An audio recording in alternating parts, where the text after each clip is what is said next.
Magandang hapon sa ating mga buti nanonood. Ngayon, naririto tayo sa Barangay Tala, Orani.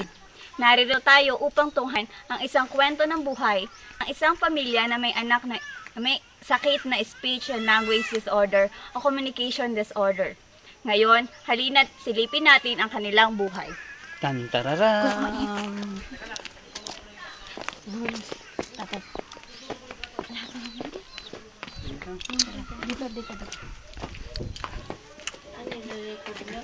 Nakaano ba? Ngayon, narito tayo sa kanilang tahanan upang alamin kung ano ang sanhi o dahilan ng pagkakaroon ng ganitong sakit. Malapit ka pa. Ano po yung pangalan ng anak niyong may ganong disorder? Jefferson sa akin. Okay po. Ano po, ilang taon na po siya? 21 yan. Si Jefferson 21. Si Ken 15. Okay. Siya si Jefferson na may karamdamang speech and language about sa pakikipag-usap sa ibang tao. Sagutin natin ang bawat katanungan sa kanila. Una, ano ang sanhi at dahilan ng ganitong problema? Ano po yung naging sanhi nun? Wala naman eh. Mula po nung pinanak siya, ganun na. Oo. Okay. Oo, ganun na. Paano nyo po pinanghahawakan yung ganitong pagkakaroon ng ganong sitwasyon? Halimbawa po, paano po siya nakikipag-usap sa ibang tao? Sa pamamagitan... Hindi, yung iba, sign language. Yung iba. Okay. Nag-aaral po ba siya? Hindi na ngayon. Hindi na. Pero po dati nag-aral siya. Okay. Ano po yung pag-a-adjust na ginagawa nyo para sa kanya bilang mga magulang? Hindi, yung inuunawan na lang na. Inuunawan na. Magbigay nga po kayo ng mga pangangailangan niya sa pagkakaroon niya ng ganyan. Halimbawa po, kailangan niya ng matinding alalay, suporta, ganun po. Paano niyo po isinasagawang ganung ano? Hindi, yung mga sinusuportahan na lang namin, yung sa pangangailangan niya. Saka yung, minsan naman nagtatrabaho tatrabaho naman. Pero po nakakarinig po ba siya? Na ibang karagdagang impormasyon ukol sa kanyang sakit. Naririto ang ating kapatid na si Antonio Mali upang magbigay ng ibang katanungan. Ano ang pangalan mo? Ilang taong ka na? Ano ang pamong sport? Maraming salamat at nakikinig. At ang natunghay ating kwento ay ang kwento ni Jefferson Gamol.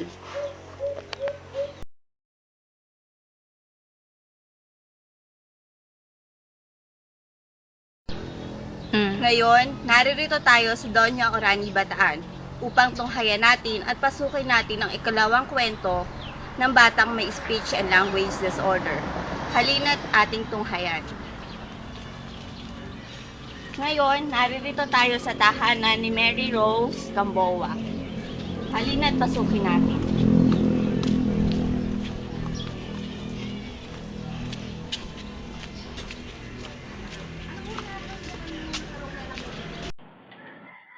Ipakilala na natin ngayon ang kanyang magulang at ang batang may speech and language disorder.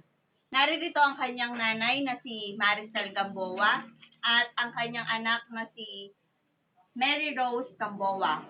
Ngayon, dumako tayo sa paglalahad ng mga katanungan sa kanila upang masagot ang kadahilanan kung bakit nagkaroon ng ganitong sitwasyon ang kanyang anak. Bilang magulang po, saan po nag-umpisa tong pagkakaroon ng speech and language disorder ng inyong anak? Bale, ganito kasi yan. Nung pinanganak siya, siyempre normal yung bata, no? 1, 2, 3 months siya. So, pagdating ng 1 year old siya, nagtataka kami, ba't hindi siya makapag-pronounce ng salita kahit na mama, kahit na papa. Pero yung una naming anak, nakakapag-pronounce. Siyempre, bilang magulang, magtataka ka, bakit ganun anak mo? Pina-check up namin siya. Ngayon, nakita sa findings na ganun nga siya, na hindi siya makapagsalita. Tapos, talagang permanent na daw yung pagiging, pronounce disorder niya. Okay po. Paano niyo naman po pinanghahawakan yung ganitong sitwasyon? Anong support na yung binibigay niyo sa kanya? Siyempre, una, masakit. Sa totoo lang, masakit. Kasi siyempre, yung panganay mo, normal, nakapag-aral na maayos, nakakapagtulong sa mga salita na hindi dapat na masaya, gano'n. Siyempre siya, meron siyang alanganin na, siguro may tanong din sa sarili niya, bakit gano'n siya? Bakit hindi siya makakapagtulong? Samantalang yung ibang batang nakikita niya, okay mga salita, lalo na yung kapatid niya. Siyempre, bilang magulang, yung suporta mo sa kanya, yung pagmamahal mo sa kanila, dun sa kapatid niya na normal, tsaka sa kanya, dapat pantay lang. Kung anong pakikita mong pagmamahal dun sa isa, dapat sa isa, pantay din. Kasi sa pamamagitan ng ganun, doon wala mapapakita yung pagsuporta at pagmamahal mo na hindi siya magano sa, diba, ibang bata, sabi, bakit ako ganyan? Tapos yung ibang bata, okay, nakapagsalita, nakakapag nagkakaroon siya ng comparison sa ibang batang nakikita niya. Kapag nakikita ng pagmamahal namin sa kanya, pagsuporta namin sa kanya, bali nasusuklian yun, nababawasan yung pag-aalangan niya sa sarili niya. Bakit ganyan siya? Okay po. Ngayon, dumako naman tayo upang magbigay ng katanungan sa batang may speech and language disorder. Una, ano yung pangalan mo? Okay. Sa pagsulat nabibigay niya kasagutan yung mga katanungan sa kanya. Minsan daw, ayun nga, nag-aano siya ng sign language upang ma-express kung ano yung nais niyang sabihin. Ilang taon ka naman? Okay. Ano yung hobby mo? O yung mga pinagkakalibangan mo sa inyong bahay? Okay, yung pagdodrawing. Ayun ang libangan niya sa kanilang tahanan. Nag-aaral ka ba? Okay. Paano mo naman pinapakita yung pagmamahal mo sa mga magulang mo?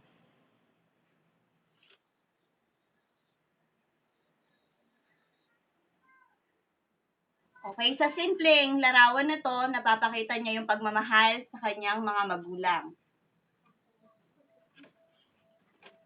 Ngayon, dito nagtatapos ang ikalawang kwento ni Mary Rose Gamboa na batang may sakit na. Sa pagbibigay po ng huling katanungan sa magulang ni Mary Rose Gamboa, naririto po siya upang magbigay ng munting mensahe.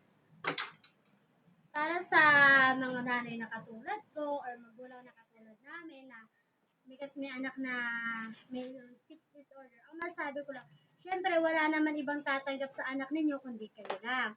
Walang ibang magmamahal dyan kundi kayo lang. Tanggapin niyo siya kung ano siya, kung ano pagmamahalin niyo doon sa mga iba ninyong anak. Mahalin niyo siya na katulad ng pagmamahal niyo doon. At maging pantay. Dapat pakita niyo sa kanya, kung may kulang man sa pagkatao niya, dapat ipakita niyo na mas special siya kaysa sa mga normal na bata. Yun lang, tanggapin niyo ng buong puso. Pagmamahal niyo. Dito natatapos ang panayam natin sa mag-ina at sa batang may sakit na speech and language disorder. Maraming salamat sa inyong panonood. Ay! Makikita ko channel 11 yung mukha ko,